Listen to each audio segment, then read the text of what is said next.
Nunca imaginé que el hombre con quien compartí 10 años de mi vida pudiera mirarme a los ojos y decirme que dudaba de mí. Me llamo Laura, tengo 34 años y hasta hace poco estaba convencida de que mi matrimonio era fuerte. No perfecto, claro que no, pero fuerte. Daniel y yo habíamos construido una vida juntos desde cero. Un pequeño apartamento al principio, muchas discusiones por dinero, sueños que parecían demasiado grandes para nuestras posibilidades, y aún así siempre creí que lo nuestro era real. Cuando quedé embarazada pensé que era el siguiente paso natural. Lo intentamos durante casi un año y cuando por fin vi el resultado positivo en la prueba, lloré de felicidad.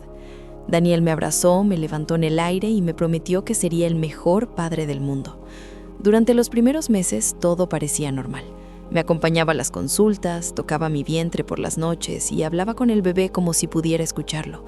Pero algo cambió en el último trimestre. Se volvió más callado, más distante. Yo atribuía su comportamiento al estrés del trabajo. Siempre había sido ambicioso y en ese momento estaba intentando conseguir un ascenso. La noche que nació nuestro hijo fue larga y agotadora. Cuando por fin lo pusieron en mis brazos, sentí que el mundo tenía sentido. Busqué a Daniel con la mirada, esperando ver lágrimas en sus ojos. Pero no lloraba, no sonreía, solo miraba al bebé con una expresión que no supe descifrar. Pensé que estaba en shock, que la emoción lo había bloqueado. Sin embargo, al día siguiente, cuando nos dejaron solos en la habitación del hospital, dijo algo que jamás olvidaré. ¿Estás completamente segura de que es mío? Al principio creí que era una broma de mal gusto. Me reí nerviosamente y le dije que no fuera ridículo, pero él no sonrió. Me sostuvo la mirada y repitió la pregunta, esta vez más firme. Sentí que me faltaba el aire. 10 años juntos y dudaba de mí. Le pregunté de dónde venía esa idea absurda. Me respondió que simplemente quería estar seguro, que el bebé no se parecía a él, que había escuchado demasiadas historias de hombres engañados. Esa noche no me besó antes de irse, no tocó al niño. Se fue a casa diciendo que necesitaba descansar. Yo me quedé en el hospital abrazando a mi hijo y preguntándome en qué momento todo se había torcido. Durante las siguientes semanas su actitud empeoró.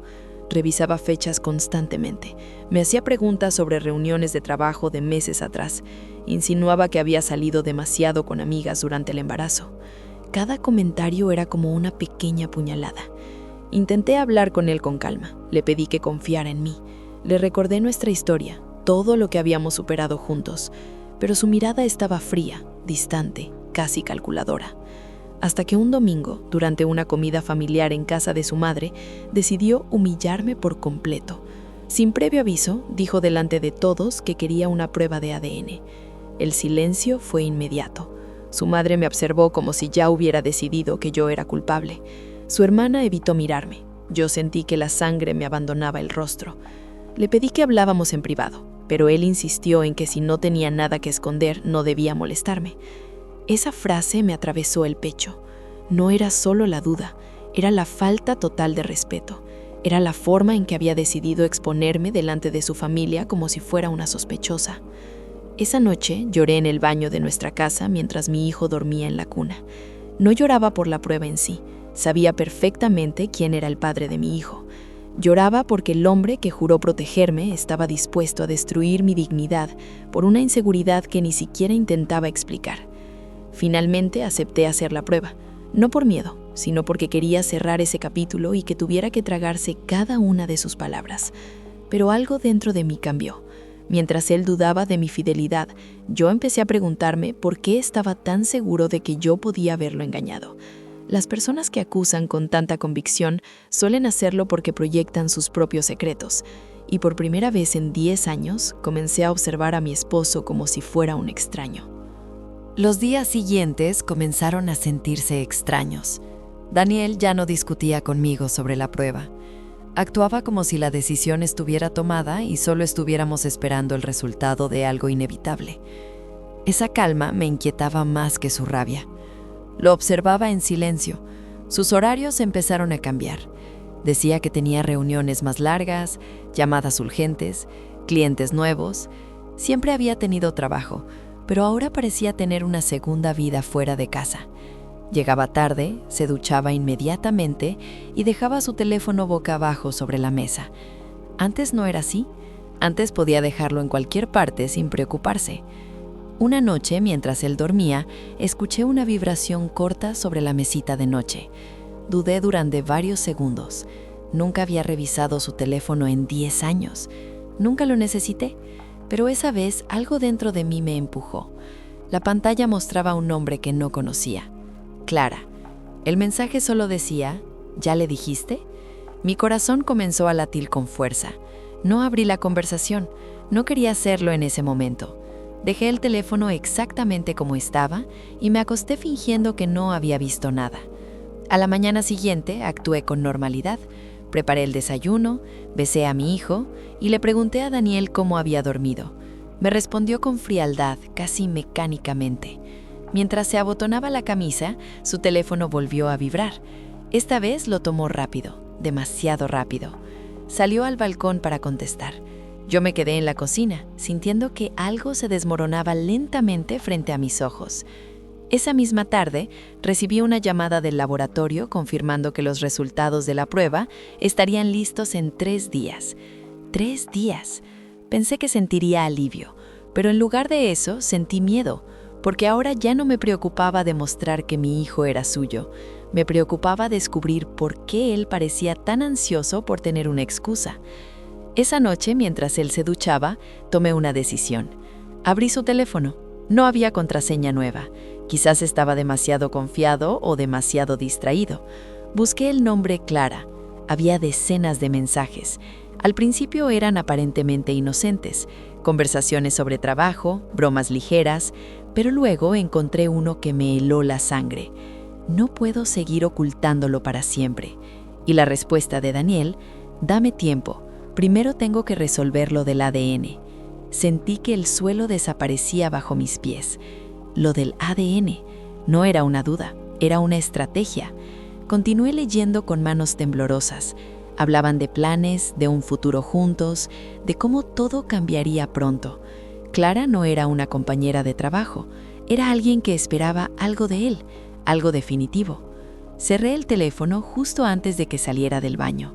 Me miró unos segundos como si intentara leer mi expresión. Sonreí con esfuerzo y fingí cansancio. Esa noche casi no dormí. Las piezas empezaban a encajar.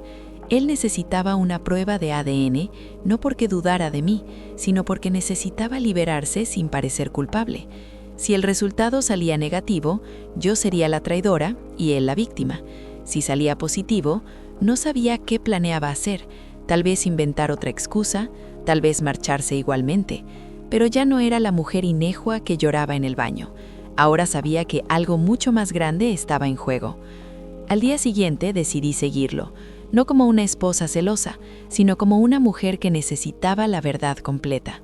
Esperé a que saliera de casa y tomé un taxi unos minutos después.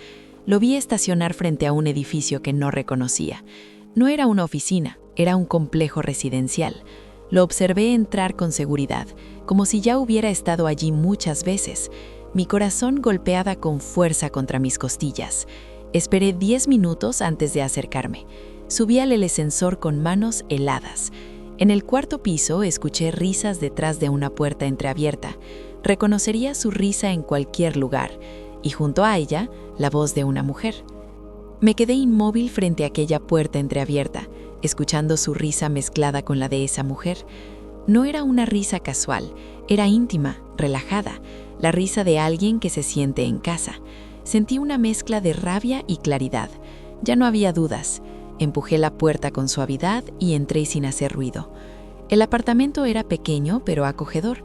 Había fotografías en las paredes, plantas en la ventana, una manta doblada sobre el sofá.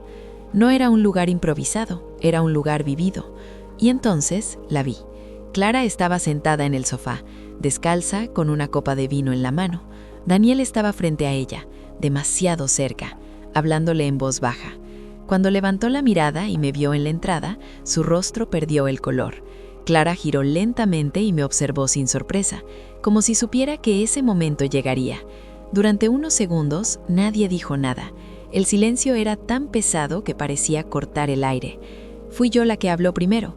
Le pregunté cuánto tiempo llevaba esa farsa. Daniel tartamudeó, intentó acercarse, pero levanté la mano para detenerlo. No quería excusas, quería hechos. Clara se levantó con una serenidad que me desconcertó. Dijo que no tenía intención de destruir nada, que simplemente amaba a Daniel y que él le había prometido que todo se resolvería pronto. Resolver, esa palabra me atravesó. Miré a Daniel esperando que negara algo, alguna cosa, pero solo bajó la mirada. Entonces comprendí que no estaba allí para averiguar si me engañaba. Estaba allí para confirmar que mi matrimonio ya había sido reemplazado. Le pregunté directamente qué tenía que ver la prueba de ADN con todo ello. Daniel suspiró como si estuviera cansado. Dijo que necesitaba una salida limpia, que si el niño no era suyo, sería más fácil marcharse sin cargar con culpa. Sentí un frío profundo recorrerme el cuerpo. No solo había dudado de mí, había planeado usar esa duda como arma. Clara me miró con algo parecido a la compasión y añadió que Daniel le había dicho que nuestra relación estaba rota desde hacía años, que yo era distante, que ya no lo entendía. Escuchar mis propios defectos inventados en boca de otra mujer fue una humillación silenciosa. Pero no lloré, no grité, solo lo miré fijamente y le dije que el resultado del ADN llegaría en 2 días, que si pensaba usarlo como excusa, debía estar preparado para asumir también las consecuencias. Daniel intentó minimizarlo todo, dijo que estaba confundido, que no sabía cómo manejar la situación, pero ya no me importaba su confusión. Me di la vuelta y salí de aquel apartamento con una calma que no sabía que poseía. Esa noche no le dije nada. Actué con normalidad. Lo observé mientras cenaba en silencio. Lo vi mirar el teléfono esperando mensajes que no podía responder delante de mí. Pensé en nuestro hijo dormido en la habitación contigua y sentí una determinación nueva, fría y firme. No iba a suplicarle que se quedara. No iba a competir con otra mujer. Si él quería una salida limpia, yo le daría una verdad imposible de ignorar. 2 días después, recibí la llamada del laboratorio. El resultado estaba listo. Mi pulso se aceleró, pero no por miedo. Sabía lo que diría el informe. Mi hijo era suyo. Lo que no sabía era cómo reaccionaría Daniel cuando entendiera que su plan se derrumbaba. Esa tarde regresó antes de lo habitual. Me encontró sentada en la mesa del comedor con el sobre cerrado frente a mí. Lo miré sin expresión y le dije que ya tenía lo que tanto deseaba. Sus manos temblaron ligeramente al tomar el sobre. Lo abrió con prisa, como si esperara liberarse en ese instante. Mientras leía, su rostro cambió. Primero confusión, luego incredulidad, finalmente algo que no supe identificar del todo. Miedo. Levantó la mirada hacia mí. Yo no dije nada, solo dejé que el silencio hiciera el trabajo. Él no estaba preparado para ese resultado. Daniel volvió a mirar el papel como si las palabras pudieran cambiar si las leía otra vez. Sus labios se movían en silencio mientras recorrían las líneas del informe. Probabilidad de paternidad, 99,99%. No había margen para la duda. No había error posible. Nuestro hijo era suyo. El aire en la habitación se volvió denso. Yo lo observaba sin apartar la mirada. Durante semanas me había hecho sentir pequeña, culpable, sucia. Ahora era él quien parecía encogerse frente a la verdad. Intentó hablar, pero no encontró las palabras. Se sentó lentamente frente a mí y dejó el sobre la mesa. Dijo que necesitábamos conversar, que todo se había salido de control, que estaba confundido. ¿Confundido? Esa palabra volvió a aparecer, como si pudiera justificar meses de frialdad y humillación pública. Le pregunté si Clara también estaba confundida. Su expresión cambió de inmediato.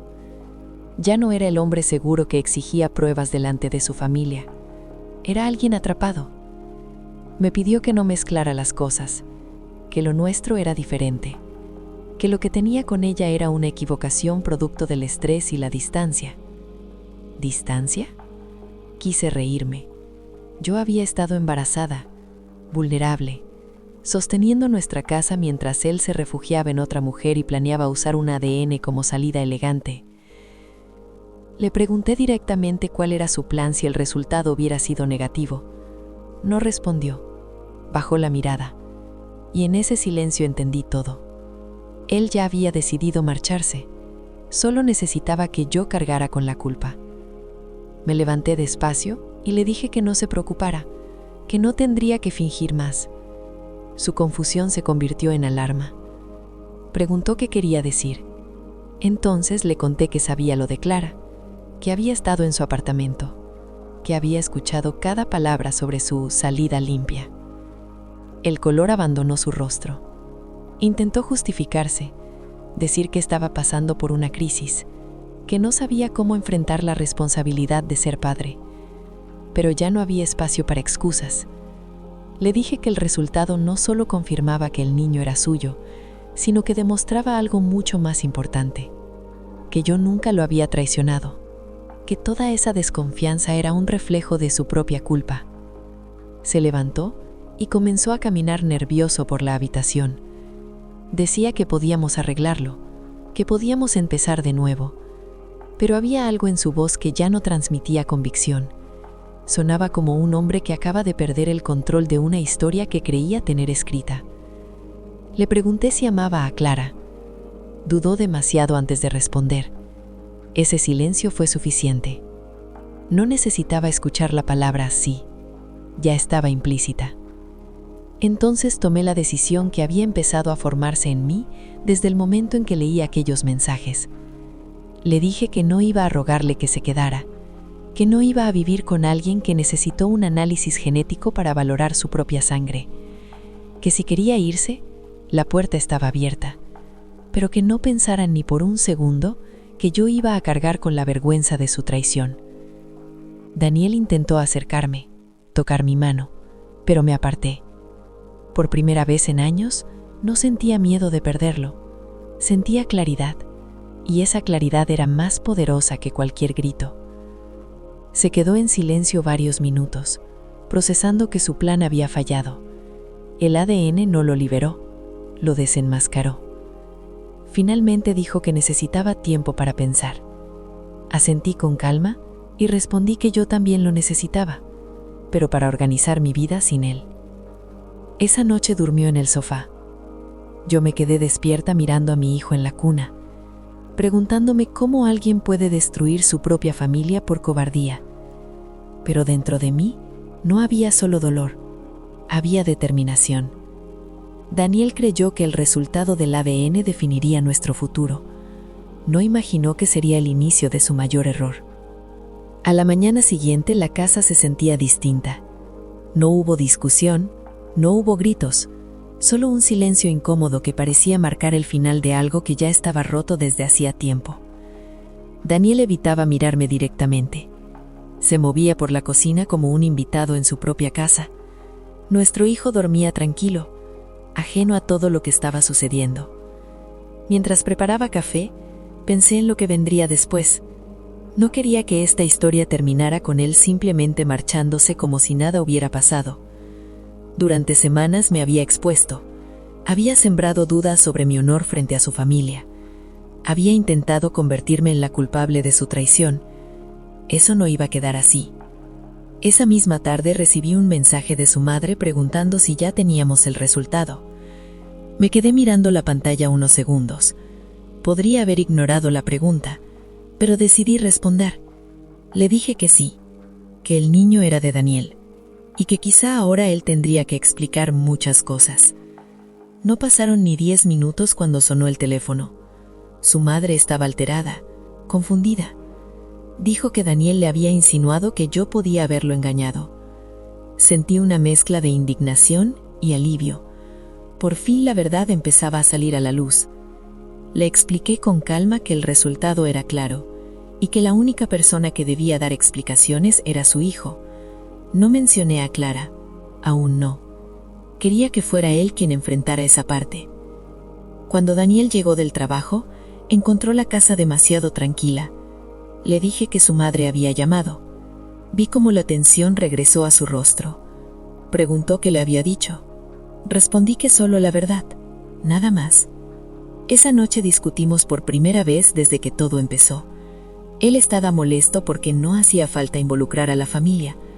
Yo le recordé que fue él quien decidió involucrarlos el día que pidió la prueba de ADN delante de todos. El silencio que siguió fue diferente. No era culpa ni vergüenza. Era el reconocimiento de que había perdido el control del relato. 2 días después, Clara apareció en la puerta de mi casa.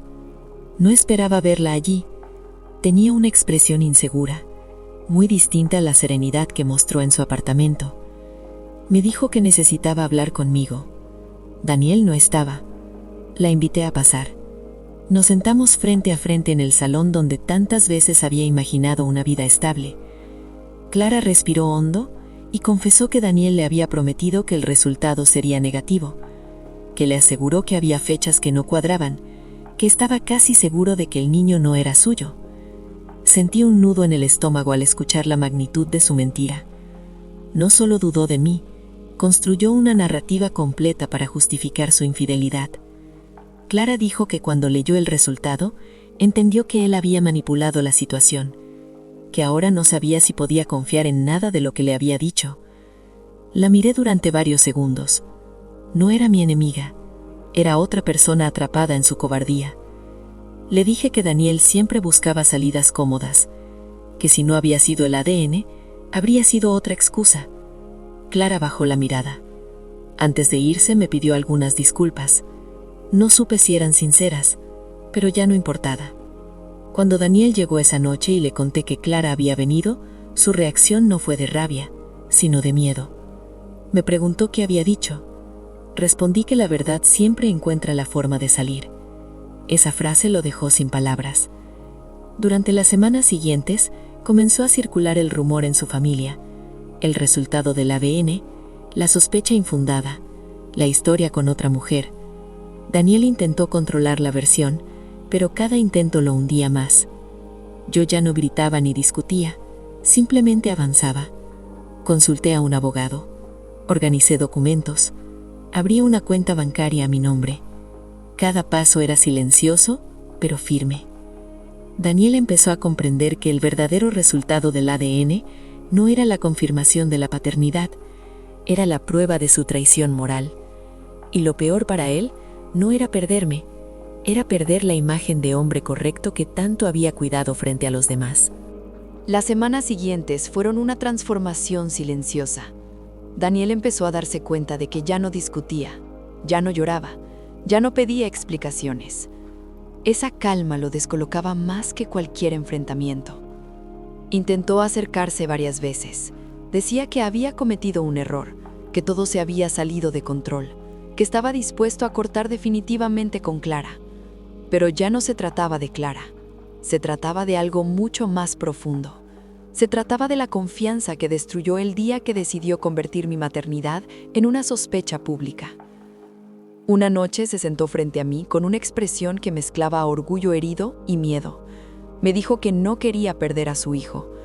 Le respondí que nadie estaba intentando apartarlo de él, que ser padre no era algo que pudiera activarse o desactivarse según le conviniera, que la prueba de ADN no era solo un documento médico, era el reflejo de su propia inseguridad y de su necesidad de huir sin asumir responsabilidad. Intentó decir que podíamos empezar de cero. Le pregunté cómo se empieza de cero después de haber intentado destruir la dignidad de la persona que decía amar. No respondió. Ese silencio fue el punto final que necesitaba. 2 días después, firmé los papeles para iniciar el proceso de separación. No hubo escándalo, no hubo amenazas, solo una decisión firme. Cuando se lo comuniqué, Daniel reaccionó con incredulidad. Pensaba que después del resultado yo querría salvar el matrimonio. No entendía que el resultado no me devolvía la confianza perdida. Me preguntó si realmente estaba dispuesta a romper una familia por un error. Le dije que la familia ya la había roto él el día que planeó usar una mentira como salida elegante. Intentó convencerme de que la gente hablaría, de que sería complicado criar a un niño sola. Le respondí que más complicado era criarlo al lado de alguien que dudó de su propia sangre por conveniencia. Con el paso de los días, comenzó a comprender que esta vez no había manipulación posible. Su madre dejó de defenderlo. Algunos familiares empezaron a mirarlo distinto. Clara desapareció de la ecuación cuando entendió que Daniel no era el hombre seguro que aparentaba ser, sino alguien que huía cuando las cosas no encajaban a su favor. La imagen que él había construido se fue desmoronando lentamente. Yo, en cambio, empecé a reconstruirme. Volví a trabajar con más fuerza. Organicé mi vida en torno a mi hijo y a mis propias decisiones. Descubrí que la soledad no era el enemigo. El verdadero enemigo había sido la duda constante, la necesidad de demostrar algo que nunca debió cuestionarse. Meses después, Daniel intentó hablar conmigo una última vez. Me dijo que nunca imaginó que pedir aquella prueba terminaría así. Le respondí con calma que yo tampoco imaginé que el hombre que amé durante 10 años sería capaz de planear su salida acusándome de algo que sabía que no era cierto. El ADN no cambió la verdad, solo reveló quién era realmente cada uno. Hoy miro a mi hijo y sé que hice lo correcto, no por orgullo, no por venganza, sino por dignidad. Porque el amor puede sobrevivir a muchas cosas, pero no puede sobrevivir cuando se convierte en sospecha calculada.